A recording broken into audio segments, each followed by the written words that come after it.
Oh, look at her. This is priceless. I know, right? She's really milking it. Excuse me, this is highly inappropriate. Oh, lighten up. It's just a bit of fun. Thank God it's finally over. Now everything changes. It's done. It's finally done. She's awake. She can hear every word. She's gone. You're free. Everything that finally is finally. I heard from you. Pregnant wife dies in labor. In-laws and mistress celebrate until the doctor whispered, "It's twins." The monitor flatlined at 3:47 in the morning. That was the moment everyone in room 412 of Westbrook General Hospital remembered differently, depending on what they had been hoping for. Dr. Amara Osei had been on her feet for 19 hours when it happened. She was 34 years old, a maternal fetal medicine specialist who had delivered over 2,000 babies and lost sleep over every complication she had ever encountered. She was not the kind of doctor who flatlined easily. She was the kind of doctor who stayed. The patient was Claire Whitmore, 28 years old, 39 weeks, admitted at midnight with a placental abruption that had escalated faster than anyone had predicted. Her blood pressure had been dropping since 2 o'clock. By 3:30, the room had the specific quality of controlled urgency that means everyone in it is working at the edge of what they can do. At 3:47, Claire's heart stopped. Dr. Osei called it. She began resuscitation. The crash team was there in 40 seconds. In the hallway outside room 412, 3 people waited. They had been there since 1 o'clock, long enough that the night shift nurses had noted their presence with the particular attention that healthcare workers develop for the people who gather outside critical rooms. Not because they were disruptive, because of the way they were gathered. The man was Brandon Whitmore, 32, tall, dark hair, a gray suit jacket over a blue shirt. The kind of man who looked like he had always expected to be good-looking and had been right. He had a phone in his hand that he checked frequently. He had come in at 1:15, kissed Claire's forehead while she was still conscious, squeezed her hand once, and then stepped out to make calls. Beside him stood a woman in a red dress, Diane. She had been introduced to the nursing staff as Brandon's sister, which Nurse Priya Patel, who had a gift for faces, noted was not consistent with the way he touched the small of her back when he thought no one was looking. On Brandon's other side stood his mother, Margaret Whitmore, 60-something, silver-haired, pearls, navy dress, the bearing of a woman who had run her household like a corporation for 30 years and expected the world to comply. She had greeted Claire's admission to the hospital with the expression of someone whose schedule had been inconvenienced. Dr. Osei had clocked all 3 of them at 1:30 when she had gone out to update the family. She had not liked what she clocked. At 3:52, Dr. Osei came through the door. Her face was the careful neutral that doctors train for years to maintain, the face that gives nothing away until the words do. Brandon looked up from his phone. "Is she—" he started. "We lost her heartbeat at 3:47, Dr. Osei said. "We are working to bring her back. The situation is critical." Something happened on Brandon's face that Priya, watching from the nurse's station, would think about for weeks afterward. It was not the face of a man who had just learned his wife might be dying. It was something adjacent to that, something that wore the right expression but had the wrong timing. Beside him, Diane's hand found his arm. Margaret said, "And the baby?" "We are doing everything we can for both of them," Dr. Osei said, and went back through the door. At 4:01, Priya heard something from the hallway that she was not supposed to hear. She was charting at the station 12 feet from where the 3 of them stood, and the hallway was quiet, and Brandon's voice was low but not low enough. "If she doesn't make it," he said, "the house goes back to joint ownership. I had the papers drawn up in November." Margaret's response was quieter still, 3 words. Priya caught 2 of them, "About time." Diane said nothing. She straightened the strap of her red dress and looked at the door to room 412 with an expression Priya would later describe as impatient. Priya set down her pen. She looked at the door to room 412. She thought about Dr. Osei on the other side of it, fighting for a woman whose husband was in the hallway discussing property papers. She picked up her pen. She charted. She watched. At 4:23, the monitor in room 412 stopped flattling. It was not a dramatic return. It rarely is. It was a flutter, then a beat, then a rhythm. unsteady at first, then finding itself, the way a person finds their footing after a fall. Dr. Osei, who had not stopped moving for the past 36 minutes, felt something that she did not allow herself to feel during resuscitations release slightly in her chest. Claire Whitmore's heart was beating. She was unconscious. She was on oxygen. Her vital signs were fragile but present. She was not out of danger. But she was alive.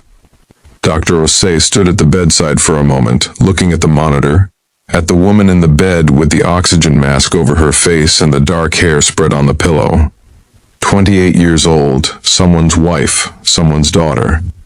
And then the ultrasound that had been running on the secondary screen updated, and Dr. Osei saw something that made her look at it very carefully for 30 seconds before she said anything to anyone.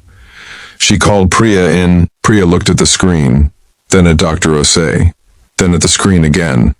"Does the family know?" Priya asked. "No," Dr. Osei said. "Not yet." She said it in the particular way that meant "not yet" was doing a great deal of work in that sentence. In the hallway, at 4:31, Dr. Osei appeared again. Brandon looked up. Beside him, Diane and Margaret turned. "She's alive," Dr. Osei said.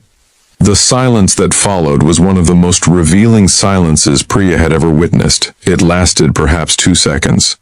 In those 2 seconds, 3 faces rearranged themselves, from whatever they had been in the unguarded moment of hearing the news to whatever they decided to show. Brandon said, "Thank God." He said it in the correct order at the correct volume with a correct degree of relief. But he said it approximately 1 second too late. Margaret said, "Can we see her?" "She's unconscious and she'll remain so for some time," Dr. Osei said.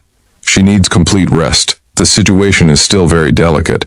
"And the baby?" Brandon asked. Dr. Osei looked at him for a moment. "Just a moment." "That," she said, "is what I need to speak with you about." She gestured them toward the small family consultation room off the main corridor.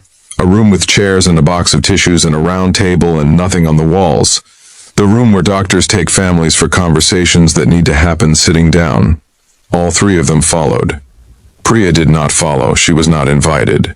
But the consultation room had a window onto the corridor, and she had charting to do at the station that happened to be directly across from it, and she could see, without being able to hear, the faces of 3 people receiving information.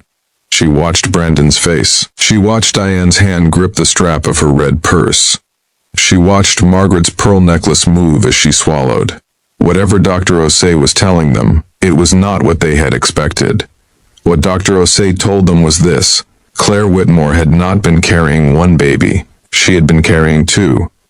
The second twin, smaller, positioned behind the first throughout the pregnancy in a way that had appeared on early scans as a shadow and had been monitored closely since week 22, was alive. Both were alive. Both had been delivered by emergency cesarean during the resuscitation, which was the reason the resuscitation had been possible at all. The reduction in pressure had allowed Claire's system to begin recovering. Twin A was in the NICU, stable, 3 pounds 14 ounces, breathing with assistance. Twin B was in the NICU, stable, 4 pounds 2 ounces, breathing independently. Both were expected to survive. Their mother was expected to survive. Dr. Osei delivered this information in her careful, neutral doctor's voice, and watched the faces across the consultation table. Brandon's face did something complicated. The complication was not grief reversed. It was calculation interrupted. Like a man who had been 3 moves into a chess game discovering the board had more pieces than he'd accounted for. Margaret's face went very still in a way that was different from the stillness of relief. Diane looked at Brandon. Brandon did not look at Diane. Dr. Osei waited until the silence had gone on long enough to become its own kind of information, and then she said, "I want to make sure I'm being completely clear. Your wife is alive. Your children are alive. All 3 of them will need significant care and time. I'll need the family's full support to be available in the coming weeks." She said family the way people say words they have chosen carefully. Priya was not in the consultation room, but she had been a nurse for 8 years, and she had learned to read the bodies of people who had just received news through glass, the way you read weather through a window. Brandon walked out of the consultation room first. His jaw was set. He looked at his phone. He put it in his pocket and took it out again. Margaret walked out second. She touched her pearl necklace once, like checking that it was still there. Diane walked out last and did not look at either of them. None of the three of them said anything in the corridor. After a moment, Brandon turned and walked toward the elevator.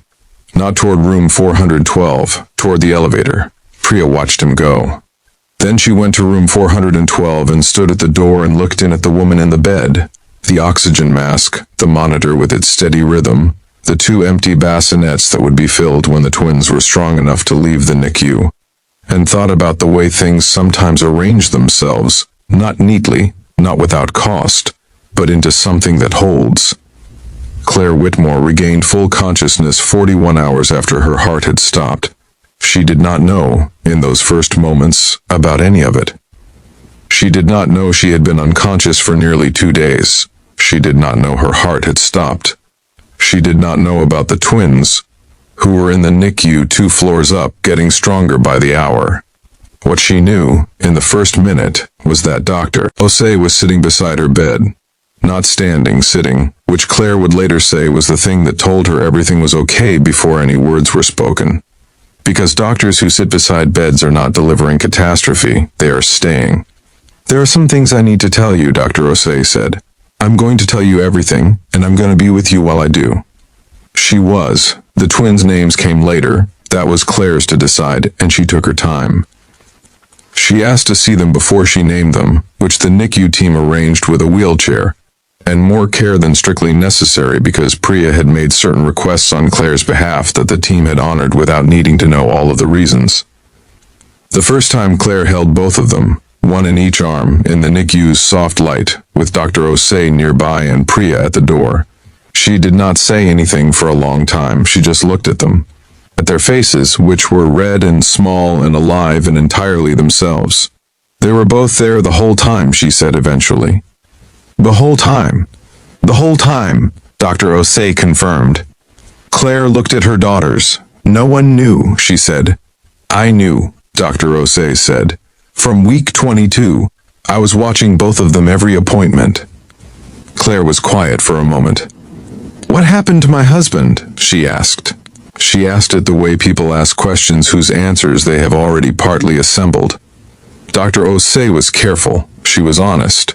She gave Claire the information she needed in the order she could absorb it. Claire listened. Her face was very still in the way that faces are still when people are deciding, not whether to be devastated, they already know they will be, but what kind of person they are going to be about it. She looked at her daughters. She thought about 3 people in a hallway. She thought about a doctor who had sat down. "I want to talk to a lawyer," she said, "before I speak to my husband." "I can help arrange that," Dr. Osei said, without hesitation. The lawyer came on the 4th day. Brandon came on the 5th. He had flowers. Good ones, from a real florist, not a hospital gift shop. He stood at the door of the room and looked at Claire in the bed and at the 2 bassinets that were now occupied and said her name with the quality of a man who has rehearsed the scene and is performing it. Claire looked at him for a long moment. "Sit down, Brandon," she said. He sat. She told him what she knew. She told him what she had already set in motion. She told him in the calm, clear voice of a woman who had died and come back and was no longer afraid of the things she had been afraid of before. He said several things. Some of them were apologies, of varying quality. Some of them were explanations, which she let him finish before pointing out that she had not asked for them. He left 2 hours later. The flowers stayed. Claire moved them to the windowsill. She looked at her daughters. Nora and June, she had decided, which were the names of her grandmothers, which had seemed right for children who had arrived against the odds. Nora was sleeping. June was awake, looking at the light from the window with the focused attention of someone who had just arrived and was taking inventory. "It's okay," Claire told her. "We have time." Dr. Osei stopped by the room every day for the 12 days Claire was in the hospital, not always for long. Sometimes just to check the chart and ask how the night had been, and stand at the window for a moment. Once, when the room was empty of visitors and the twins were both asleep, she sat in the chair beside the bed the same way she had on the first day, and Claire said without preamble, "You stayed." "Yes," Dr. Osei said, "in the hallway. While you were working, you knew." Dr. Osei considered this for a moment. "I knew some things. I didn't know everything. You sat down when you told me." "I did." Claire looked at the twins. Thank you, she said. For staying, for sitting down, for all of it. Dr. Osei nodded. She looked at Nora and June, two small, determined people who had come into the world in the most complicated possible way and were now sleeping in the afternoon light with the absolute peace of those who do not yet know what came before them.